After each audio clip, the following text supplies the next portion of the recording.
అంటే ఇప్పుడు అంత ఆలోచించి ఒక చంద్రబాబు నాయుడు గారిని ట్రాప్లో పడేసే అంత శక్తి పవన్ కళ్యాణ్ గారికి ఉందంటారా సార్? పవన్ కళ్యాణ్ బీజేపీ వేసిన ట్రాప్ వీళ్ళు కోతాట్లు ఆడుతున్నారు. ఇప్పుడు పవన్ కళ్యాణ్ గారు ట్రాప్లోనే ఉన్నారు, మన చంద్రబాబు నాయుడు గారు ట్రాప్లోనే ఉన్నారు. అంటే అంత తెలియకుండా ఉన్నారా సార్? నమ్మొచ్చా సార్ మీరు చెప్పేది ఇప్పుడు ఇది? సరే నీకు నమ్మిస్తా. రాష్ట్రంకి ఏటి చేయలేదని ధర్మపోరాట దీక్షలు చేసింది నేనా నువ్వా చంద్రబాబు గారు? మర్చిపోవా? 13 జిల్లాల్లో 13 సభలు పెట్టి ధర్మపోరాట దీక్షలు చేసింది చంద్రబాబు గారు. బీజేపీ ఏటి చేయట్లేదని 5 ఏళ్ళు జగన్మోహన్ రెడ్డికి కూడా ఆయన గడ్డి ఆయనకి పెట్టారు. మహా అయితే స్టీల్ ప్లాంట్ ప్రైవేటీకరణకు నిరూపించారు. ఈ చంద్రబాబు గారి మీద రాష్ట్రం మీద ఎంత కన్సర్న్ ఉన్న ఆయనకి పోలవరం విషయం కానీ లేకపోతే ఇవాళ జరుగుతున్న అమరావతి విషయంలో కానీ ఇదే చంద్రబాబు నాయుడు గారు ధర్మపోరాట దీక్షల తిరుగుగా రాష్ట్రానికి ఏమీ చేయట్లేదు. స్టీల్ ప్లాంట్ విషయంలో సైతం పూర్తి అవగాహన నుండి ఎలక్షన్ ముందు మాట్లాడిన మాటలకి ఇవాళ ఆయన ట్రాప్లో పడిపోతే స్టీల్ ప్లాంట్కి ఆయన మాట్లాడుతున్న మాటలు కాంట్రడిక్షన్ అయినా కదా. నిజంగా ఆర్థిక శాస్త్రంలో అనుభవం ఉన్న ఆ వ్యక్తి 15,000 కోట్లు రుణ సహాయం అందించిన బీజేపీని మేము ఇవాళ భజనే చేయాలి మేము ట్రాప్లో ఉన్నాం కాబట్టి అని చెప్పి అప్పుకి పూచికత్తి ఇచ్చిన వాళ్ళు కూడా రాష్ట్రానికి ఏదో గ్రాంట్ ఇచ్చినట్టుగా బిల్డప్లు ఇచ్చి మాడుతుంటే ట్రాప్లో పడ్డారా లేదా? ఇక్కడ మీరు ఇవన్నీ గమనిస్తూ జగన్మోహన్ రెడ్డి ఇక్కడ ఎలక్ట్ అయింది ఏంటి? రాష్ట్ర సమస్యలు 18 నెలలు బట్టి ప్రజల్లోనే ఉన్నాడు. కానీ లేరని చెప్తున్నారు కదా సార్. ఇప్పుడు అదే చెప్తున్నాను, మీకు సమస్య ఏదైనా సరే జగన్మోహన్ రెడ్డి ఉద్యమం పార్టీ పరంగా జరుగుతుందా లేదా? ఉదాహరణకు ట్రూప్ ఛార్జీలు పెంచారు, జగన్మోహన్ రెడ్డి ఉన్నాడా లేదా? ప్రజల్లో అలర్ట్. తిరిగి పెనాల్టీలు వేయించి గవర్నమెంట్కి 13 పైసలు రేటు తగ్గించే కార్యక్రమానికి తెరలేపాడు. సక్సెస్ జగన్మోహన్ రెడ్డి. మీరు గమనించుకోండి. రైతు సమస్యలు చచ్చినట్టు పెన్ను కాగితం రాసి ఉత్తరం రాసుకోవాల్సి వస్తుంది. టొబాకో రైతులది కానీ లేదా మామిడికాయ రైతులది కానీ లేదంటే మిర్చి యార్డ్ రైతులు కానీ అరటిపళ్ళు రైతులు కానీ ఏదైనా కానీ పెన్ను కాగితం చేసినా ట్రాప్లో ఉన్న వాళ్ళని కనీసం కనికరించని కేంద్ర ప్రభుత్వం బీజేపీ ట్రాప్లో ఉన్నట్టు కదా. ఇది గమనించు. ఇక్కడ మీరు ప్రజల్ని మేము మసిపూసి మారేడికాయ చేస్తాం మభ్య పెడతాం అంటే మోతా తుఫాన్ వచ్చి మళ్ళీ ఇంకో దీప్తి ఇదేంటి అమ్మా ఈ తుఫాన్ పేరు ద్విత్వా తుఫాన్ రెడీ అయిపోయి రేపు ఎల్లుండో వర్షం అన్నట్టుగా ఉంది పరిస్థితి. దాన్ని అంటున్నాను కొనుక్కునక్క మీద తాటిపండు ఒకసారి పడితేనే గ్రేట్ అంటే 10 సార్లు పడింది మన మీద కాదాగు. ప్రాథమిక అంచనాలు పంపించిన కేంద్ర ప్రభుత్వానికి కేంద్ర ప్రభుత్వం బొందం వచ్చి కూడా 10 పైసలు ఈ రోజుకి ఇవ్వకుండా మళ్ళీ లోకేష్ తగుదనమ్మా అని ట్రాప్లో ఉన్న మూడో కిష్టుడు వెళ్ళి అక్కడ మళ్ళీ అమిత్ షా గారికి సార్ మా బాధ ఏంటారా ఎక్స్క్యూజ్ మీ అంటే ఏంటి దాని అర్థం? ఒకటో కిష్టుడు చంద్రబాబు, రెండో కిష్టుడు పవన్ కళ్యాణ్, మూడో కిష్టుడు లోకేష్. రెండో కిష్టుడు పవన్ కళ్యాణ్ డాక్టర్ పవన్ కళ్యాణ్ గారి నుంచి ఒక విషయం చెప్పాలి. రాష్ట్రానికి ఏ సమస్య వస్తున్నాయి ఎక్స్క్యూజ్ మీ నేను ఉన్నానని ఎక్కడైనా నాగార్జున సినిమా చూపించాడు కదా మనకి ఎలక్షన్ ముందు. ఇప్పుడు డాక్టర్ గారు ఎందుకు కదలలేకపోతున్నారు? మాట్లాడుతున్నారు కదా ఎవరితో మొన్న మాట్లాడారు. ఎవరితో మళ్ళీ అడుగుతుంది ప్రశ్న, ఎవరితో అన్నది ప్రశ్న. డాక్టర్ గారిలో నువ్వు నీకు డాక్టరేట్ ఏమంటే చెప్తాను వద్దన్నప్పుడు ఆ డాక్టర్ గారు ఔన్నత్యం ప్రజలకు తెలియాలి. రాష్ట్ర సమస్యలు రైతులు చచ్చిపోతున్నారు, ఆడుతున్నారు. చంద్రబాబు నాయుడు గారు వెళ్ళి అక్కడ రైతు సమస్యలు తెలుసుకునే ప్రయత్నం చేశారు కదా సార్. నిన్న వెళ్ళారు కదా, నిన్న మాట్లాడలేదా? వింటావా మనం ఏమన్నా లేకపోతే ఓన్లీ ఆ తెప్పేల ఛానల్ లాగా బ్రహ్మానందం గారి స్క్రిప్ట్ పెట్టుకుని వస్తావా? రైతు నిజంగా సమస్య చెప్తుంటే ఎస్ఎస్మి నేను చెప్పిందే వినండి. జగన్మోహన్ రెడ్డి ఇంత పూర్ణకుంభం పెట్టి వెళ్ళిపోయాడు, ఇంత కప్పులు అన్ని దొంగలెక్కలు రాసి వెళ్ళాడట. 18 నెలలు మీరు ఉన్నారు, పయ్యోలు కేశవసారు ఉన్నారు, బడ్జెట్ పెట్టారు. పలానా రెవెన్యూ ఇదేట్రా 10 రూపాయలు ఎత్తే 12 రూపాయలు రాశారు, 12 రూపాయలు ఎత్తే 6 రూపాయలు రాశారు. ఇది మాకు చెప్తారా? కాగోడు రిపోర్ట్ ఉంటుంది, దాన్ని బయటకు పెట్టి ఎస్టాబ్లిష్ చేస్తారా? బడ్జెట్లో ఈ యాక్యురేట్ ఫిగర్స్ మావి వాళ్ళు ఎలాగో చెప్తారు. మీరు వెళ్ళి ట్రాప్ చెప్పనా? వాళ్ళకి కథ కర్త కర్మ క్రియ ఈ కథకాలు నడిపిస్తుంది తప్పేల ఛానల్. ఉదాహరణకి రఘురామ కృష్ణరాజు గారు జగన్మోహన్ రెడ్డిని అలో లక్ష్మణ అని బాధపడే వ్యక్తి కదా.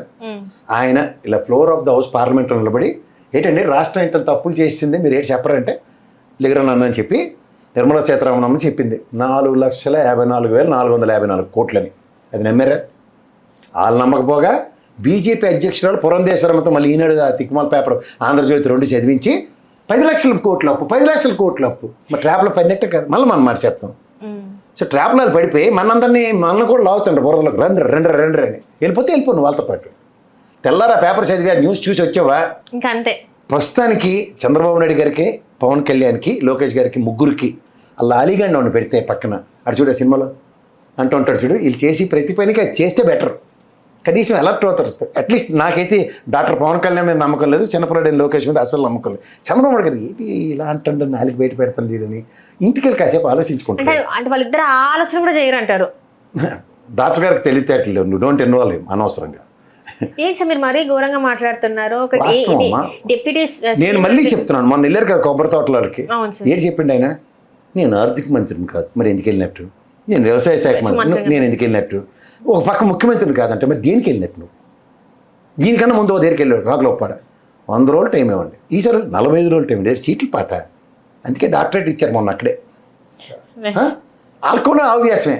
2019 నుంచి అనుకుంటా, జగన్మోహన్ ప్రభుత్వం నుంచే అనుకుంటాను ఈ ప్రాబ్లమ్స్ అన్నీ మీకు. డాక్టర్ గారు ఇది 40,000 ప్రాబ్లం అండి అని రైతు నిలబడి చెప్పాడు. జాగ్రత్త విన్ను. నిన్న చంద్రబాబు గారు రైతులది కూడా మాడదామా, అసలు వాళ్ళ సమస్యలు ఏంటంటే 22 ఎట్టేశారట మొత్తం భూములన్నీ. బీజేపీ ట్రాప్ చెప్తున్నాను కదా నీకు, జాగ్రత్త వివరిస్తున్నాను.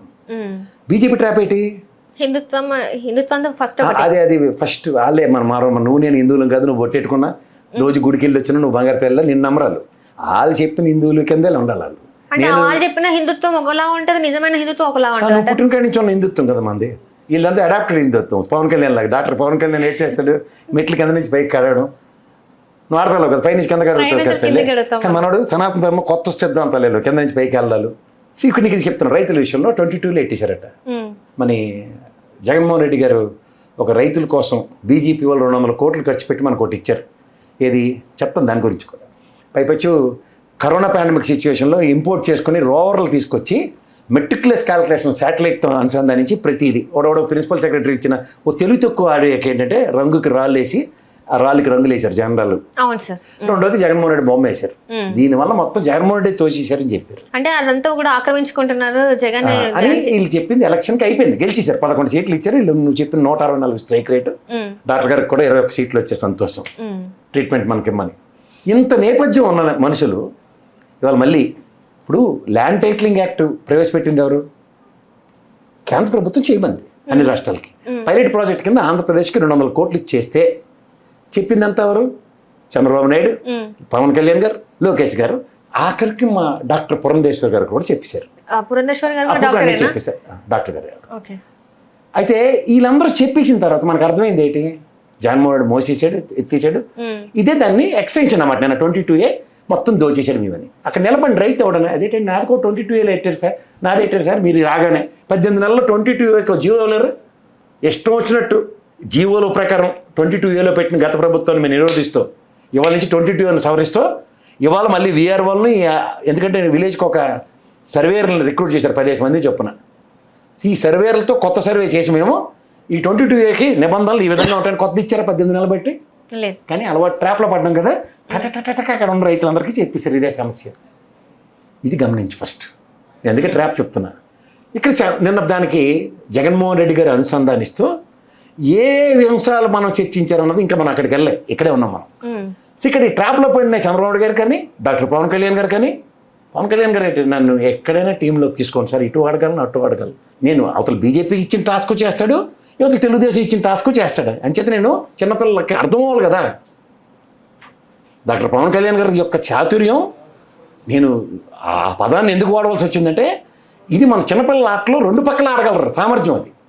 ఎందుకంటే గతంలో అన్ని పార్టీలతో, కమ్యూనిస్ట్ పార్టీలతో ఆడుకున్నారు, బీఎస్పీ పార్టీలతో ఆడుకున్నారు, అందరితో ఆయన సామర్థ్యంలో ఇవాళ నాకు తెలిసి ఎవడన్నా చూడు IPL లీగులు ఆడి వీళ్ళందరినీ సెలెక్ట్ చేసే టైంకి ఇండియన్ క్రికెట్కి ఆడి సామర్థ్యం వచ్చిందంటే జగన్మోహన్ రెడ్డి గారికి అధికారం తెచ్చుకోవడానికి ఏదో తాపత్రయపడి ఆయన వచ్చాడు.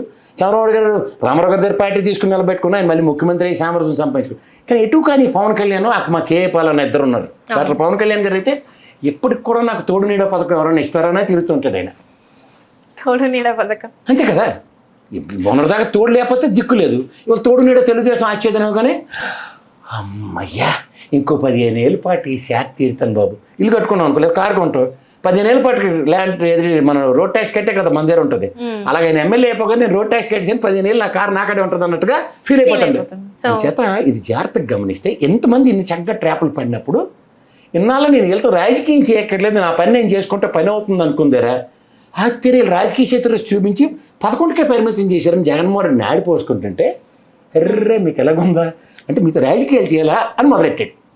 ఏవి ఈ రోజు దాకా చేసిన పనుల యొక్క ప్రాశస్త్యం వ్యవసాయదారులకి వాళ్ళ గడ్డి వాళ్ళకి పెట్టింది. సాధారణంగా చూడు పంట వరి కోతలు అయిన తర్వాత గడ్డి తీసుకెళ్ళి పశువులకు పెడతారు, కానీ తిరిగి వ్యవసాయదారులకు పెట్టే కార్యక్రమం, వీళ్ళు గడ్డి తినే కార్యక్రమం, ప్రజలకి ఏం చేయని కార్యక్రమం తెరలేపారు. ఇది ప్రజలకి బ్రహ్మాండంగా పోర్ట్రేట్ చేసి చెప్పాడు. 2వ అంశం వచ్చేసరికల్లా తిరుపతి చుట్టూ తిప్పుతున్నారు కదా పరకామణి సేవ. పరగం. ఎంత డొల్లతనం కాకపోతే అమ్మా, నువ్వు జాగ్రత్తగా గమనించు.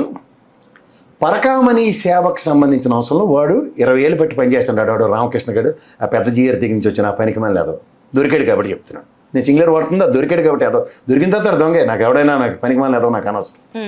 వాడు 10 ఏళ్ళు పైచీలకి పనిచేస్తుందిరా, తెలిసో తెలియకో తెలుగుదేశం గవర్నమెంట్లో కూడా పనిచేసిందట్టే కదా. అంతే కదా. అప్పుడు పట్టుకోలేకపోయారు. ఎందుకంటే అక్కడ సీసీ కెమెరాలు సరిగ్గా పనిచేయట్లే. దానికోసం జగన్మోహన్ రెడ్డి కొత్త బిల్డింగ్ కట్టాడు అక్కడ పరకామణి సేవ కోసం. కొత్త బిల్డింగ్లో సీసీ కెమెరాల్లో ఇది చేసిన కోతి పని స్పాన్ ఆఫ్ నో టైం పట్టుకున్నారు. నీకు అర్థమైందా? అంచేత ఈ ట్రాక్ రికార్డుకి ఆడ ఆస్తులు జల్లకొట్టి ఆ కుటుంబ సభ్యులు సరెండరింగ్ పాలిటిక్స్ చేశారు. ఇంకా నీకు ఇక్కడ వ్యవస్థల మీద గౌరవం, వ్యవస్థల యొక్క అన్న దగ్గర వ్యవస్థ మీద గౌరవం ఉందా లేదా అన్నది రాజకీయం చేసి చూపించాడు. ఎలా అంటే గౌరవ న్యాయస్థానం, ఎవరికైనా అనుభవం, నేను లాయర్గా కూడా చెప్తున్నాను, లా చదువుకున్నాడుగా. న్యాయస్థానంలో ఫస్ట్ థింగ్ మనం వెళ్ళడం లోక్ అదాలత్కి వెళ్ళాం. ఎందుకంటే 379, 381 కేసు కట్టండి పోలీస్ స్టేషన్లో జైల్లో పెట్టారండి. జైల్లో పెట్టిన తర్వాత కోర్టు ప్రొసీడింగ్స్లో ఓవర్ పీరియడ్ ఆఫ్ టైం వీడికి లోక్ అదాలత్లో సెటిల్మెంట్కి గౌరవ న్యాయస్థానం కన్విన్స్ అయితేనే కానీ లోక్ అదాలత్కి వెళ్ళదు. ఈ బేసిక్ లాజిక్ మర్చిపోయారు. ఎందుకు? ట్రాప్లో పడి ఉన్నారు కాబట్టి. పవన్ కళ్యాణ్ డాక్టరేట్ వచ్చిన తర్వాత ఆ డాక్టర్ తెలివితేటలు ఉన్నాయనుకుని చంద్రబాబు గారు కూడా ఆయనకు కూడా డాక్టరేట్ తెచ్చుకునే తాపత్రంలో ఉన్నాడు. ఎందుకంటే 6 నెలల సావాసం చేస్తే వాళ్ళు వీళ్ళు అవుతారు కదా, అదే చూపిస్తున్నాడు చంద్రబాబు నాయుడు గారు. మీరు జాగ్రత్తగా గమనించండి. సో ఈ ప్రాసెస్లో ఏమైంది, కోర్టు ప్రొసీజర్స్ అన్నీ మర్చిపోయారు.